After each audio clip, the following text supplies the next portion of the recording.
This is my free-to-be exhibit looking at freedom of women in Afghanistan. This first piece is called Ghost. It's made out of plaster. You can see barbed wire for the eyepiece. Pakistan's been liberated.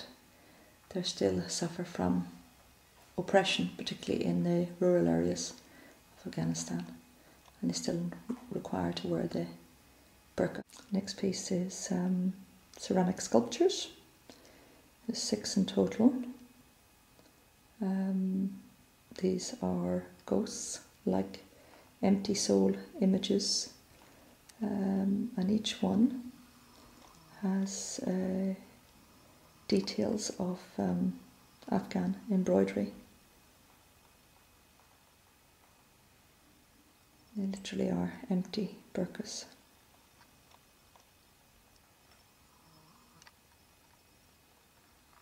Scattered on the floor throughout the room is these little tissue paper burqas. They represent delicate life, and the idea of them is to be trodden upon. Gust of wind or somebody walking by will knock them over. The delicate life and how precious life is of particularly Afghanistan women, where the cattle and livestock are taken better care of than women are. Very disposable life the women of Afghanistan lead. This next piece is 44. It is 5 meters long, 26 centimeters across, and it is Afghan cut, all individually hand sewn miniature burqas.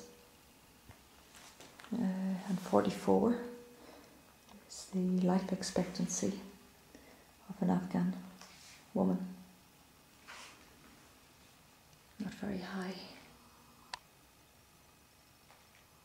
mortality rates for these ladies. Here we have ghosts. This is a group of Afghani ladies walking in a trance-like, soulless, lifeless, bodiless manner, all powerless to take control of their destiny, but all of them with the will to be free. This piece is called Veil. It is a monoprint, and I wanted to capture the emptiness, sadness in the eyes of a woman living under oppression and having her freedom of thought and voice denied. Here we have Stoned. The title says it all, really. Just the barbaric regime of the Taliban, who carried out the letter of the law in Shia law, which says that anybody found guilty of adultery would be stoned to death, and many Afghan ladies were stoned in public arenas. I wanted to capture the evil brutality of the Taliban reign, and these women getting so cruelly stoned to death. A photographic series out and about in Malmo, and took some over 200 photographs. I selected these few for the exhibit. This one is Fear. This is shortly after a lady has been stoned, and instead of the stones being drooped around her body, this is red poppies, signifying the trauma and the tragedy. These women live in fear of being wrongly accused. This piece is a photograph I took and I added one touch of antique to it. I like the effect of it because this single blade of grass is the only thing that has sort of retained a little bit of bright colour, and I thought that represented hope. Blade of grass stretching out for the sunlight, surrounded by death, devastation, and brutality. But this blade of grass reaches out for hope. There's always hope in the most terrible of situation, and human hope is what keeps people going through the most adverse conditions. I wanted to capture the overall feeling of happiness despite having to wear the burqa. It's not necessarily the burqa, but it's a woman being told what she can and can't wear that oppresses her, not the cloth itself. A finale piece, Free to Be, and I wanted to capture the essence of hope and youth and freedom, and hope is always with the younger generations.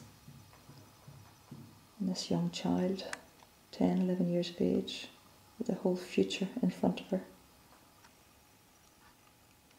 She's holding a very fragile and delicate bubble in her hand that can be destroyed at any time. But there's hope with this child.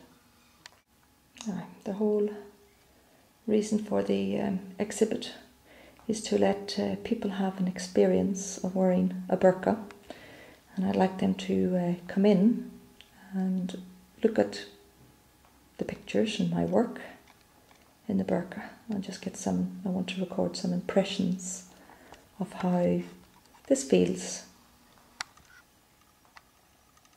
to live and view life on a permanent basis under the burqa.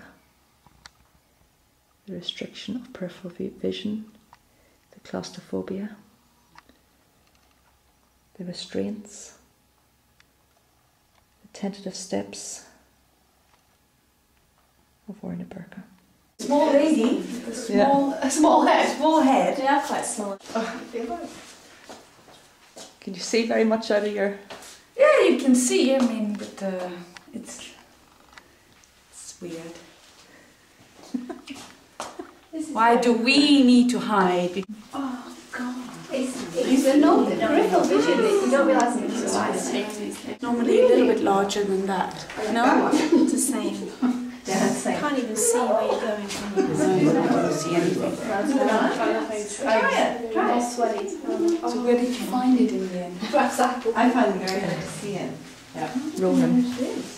But do I have it pulled down enough though? So they're kind of pretty ones though. They're not these are the Afghan. I love these. But these are... I think they're terrible to see. I was tripping. Do you remember, Kira? I was tripping over the rock. Have I not got it pulled down far enough? Because I feel like Yeah, you need to pull so you can see out of. what if you wear glasses? I mean, can you imagine? What's that? There you are. Women needed to wear. Oh my I don't know if you've seen her coming in. Is it so hard? I don't know if you're able. Because you're at school when she comes here to eat. Is this plaster of Paris? And I love the red. I know, that's my favourite piece. I hate this one. I go crazy after 2 minutes. You put it on. You bet. Oh, I don't know actually. Wow. Keep it on. But you can't flash that. You're supposed to hold that in. Oh, you have to actually do you wear a long skirt under it? Yes, Yeah. of course. So only the feet now, are they allowed to show the toes or do we have to wear closed? Can you imagine that hot on the Closed toe street? shoes. Good, it's hot enough just in here. Can you walk? Yeah. This is so uncomfortable. It's hot around the face actually. It's hot Everywhere. Yeah. Especially today. Can't breathe properly.